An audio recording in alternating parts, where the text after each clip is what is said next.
श्रीमद्भागवत गीता ज्ञान यज्ञ का तृतीय दिवस। गीता का ज्ञान अहिंसा सिखाता है, हिंसा नहीं। ब्रह्मा कुमारी नीलम दीदी राजा जनक को सत्य आत्मज्ञान से मिली सेकंड में जीवन मुक्ति। रायसेन जिले तहसील सिलवानी में श्रीमद्भागवत गीता पर आधारित ज्ञान यज्ञ एवं राजयोग शिविर के तृतीय दिवस में ब्रह्मा कुमारी मोहिनी दीदी ने श्रीमद्भागवत गीता का पूजन किया और ब्रह्मा कुमारी नीलम दीदी का फूलमाला से स्वागत किया।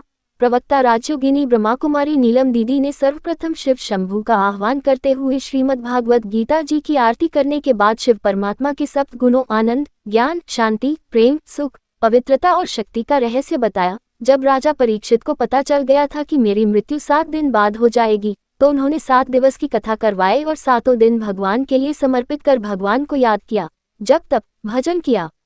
अगर यदि हम में से किसी को ये पता चल जाए कि हमारी मृत्यु इस दिन होने वाली है, तो हम व्यर्थ के विचारों में उलझ जाएंगे और नकारात्मक विचारों के प्रभाव के कारण निश्चित समय से पहले भी मृत्यु हो सकती है। परंतु राजा परीक्षित ने समय को व्यर्थ में न लगाकर समर्थ सर्वशक्तिमान को याद कर सफल किया।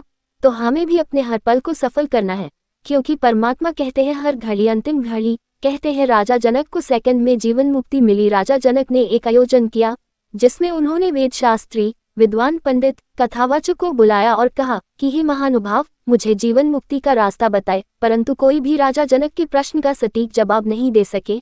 तभी उस दरबार में अष्टावक्र जी आए और सभा में बैठे सभी जन हंसने लगे। तब अष्टावक्र जी कहते हैं, यहाँ उपस्थित जन मेरे शरीर रूप चमड़े को देखकर हंस रहे हैं। तब राजा जनक कहते हैं, महाराज आप ही मुझे जीवन मुक्ति का रास्ता बतलाए। और फिर 3 दिन बाद अष्टावक्र जी आए और उन्होंने राजा जनक को जीवन मुक्ति का मार्ग बताते हुए कहा, हे राजन, मैं जो कहूँ वो आप करें। तब उस दरबार में अष्टावक्र जी राजा बनकर बैठते और जनक को आदेश देते कि आप दास बनकर बैठे, अब आप राजा नहीं है, यही जीवन मुक्ति का रास्ता है।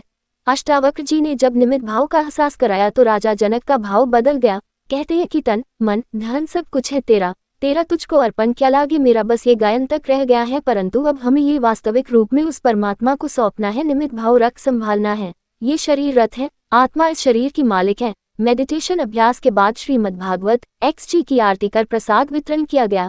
इस अवसर पर ब्रह्मा कुमारी मोहिनी दीदी, आरती बहन, निधि बहन, सुरभि बहन और अन्य भाई बहन, माताएं और नगरवासी शामिल रहे। रायसेन से जिला ब्यूरो नरेंद्र राय की रिपोर्ट।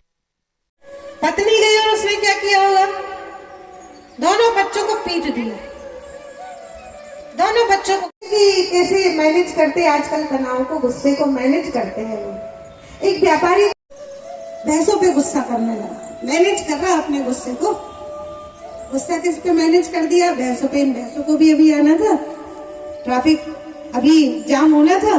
थोड़े आगे गए, कर्मचारी मिले, उनको खूब गुस्सा उतारा, खूब गुस्सा उतारा। क्षेत्र में और नगर में या ग्रामीण क्षेत्रों में जगह जगह भागवत महापुराण कथा, शिव पुराण कथा, नर्मदा पुराण कथा, रामचरितमानस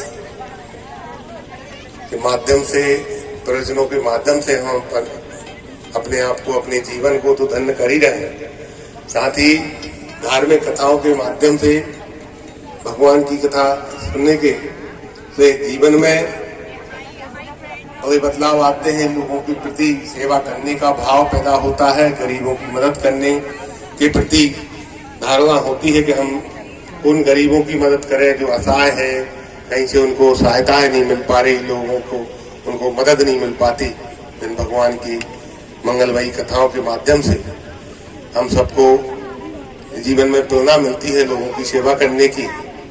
साथ ही गुरुजनों का आशीर्वाद तो ऐसा रहता है, वो दिखता नहीं है।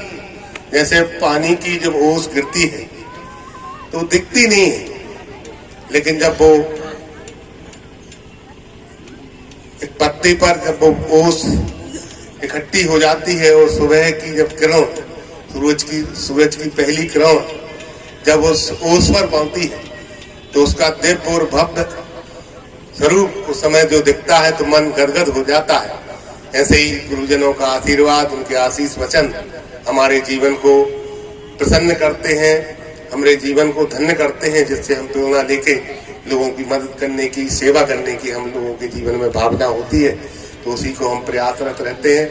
हम सब भाई बंधु हमेशा प्रयास करते हैं लोगों की मदद हो, लोगों की भलाई हो, माताएं बहनों के प्रति अच्छी श्रद्धा हो।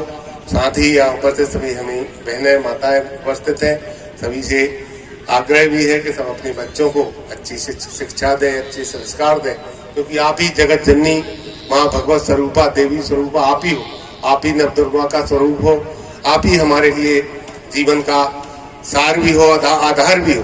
तो माताओं का दीदी ऐसा हम गांव में जाते हैं, जब हम किसी भी माँ का चरण स्पर्श करते हैं तो वो माँ अपने आप सिर पर हाथ रख देती है, बेटा खुश रहो, प्रसन्न रहो। तो ऐसा हम लोगों को माताओं का आशीर्वाद मिलता है और उसी आशीर्वाद और प्रेरणा से हम अपने जीवन को सार्थक करके जीवन पथ पर निरंतर लोगों की सेवा करने का प्रयास कर रहे हैं। आप सबका इस कार्यक्रम के माध्यम से दर्शन हुए, सबके आशीष, आपके आशीष वचन सुने, माताएं बहनों का आशीर्वाद मिला, बुजुर्गों का आत्मीय स्नेह मिला, सबका और पूरी दीदी जी ने जिन्हें हमें यहाँ बुलाया, आप सबका हम अंदर से धन्यवाद देते हैं। भगवान सबके जीवन में मंगल करें।